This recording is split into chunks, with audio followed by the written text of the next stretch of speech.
2024 সালে বহু জাগতিক ব্যাংক HSBCর বৈশ্বিক কার্যক্রমে কর পূর্ববর্তী ও কর পরবর্তী উভয় ধরনের মুনাফা বেড়েছে।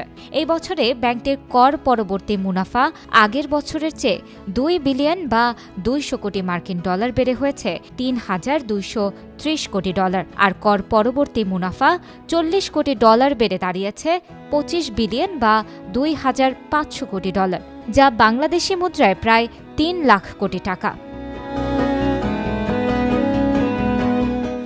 HSBC বাংলাদেশের পাঠানো এক বিজ্ঞপ্তিতে এই তথ্য জানানো হয়েছে। এতে বলা হয়, 2024 সালে বৈশ্বিকভাবে HSBCর পরিচালন ব্যয় 100 কোটি ডলার বেড়ে 33 বিলিয়ন বা 3,300 কোটি ডলার হয়েছে। ব্যাংকটির সুদের হার কমার পরও মুনাফা বেড়েছে। সুদ হার কমার পরও ব্যবস্থাপনাগত দক্ষতা বাড়িয়ে ব্যাংকটি তাদের মুনাফা বাড়িয়েছে।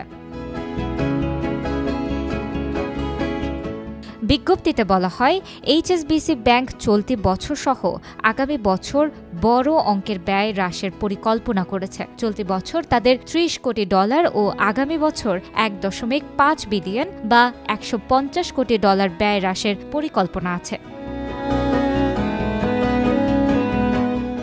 HSBCর বর্তমান বৈশ্বিক প্রধান নির্বাহী কর্মকর্তা জর্জেস এল হেডেরি খুব বেশি দিন হয়নি দায়িত্ব নিয়েছেন। এর মধ্যেই তিনি ব্যাংকের আয় বৃদ্ধিতে নজর দিয়েছেন। 2023 সালে ব্যাংকটির কর পূর্ববর্তী মুনাফা হয়েছিল 3,030 কোটি ডলার, যা 2022 সালে ছিল 1,710 কোটি ডলার।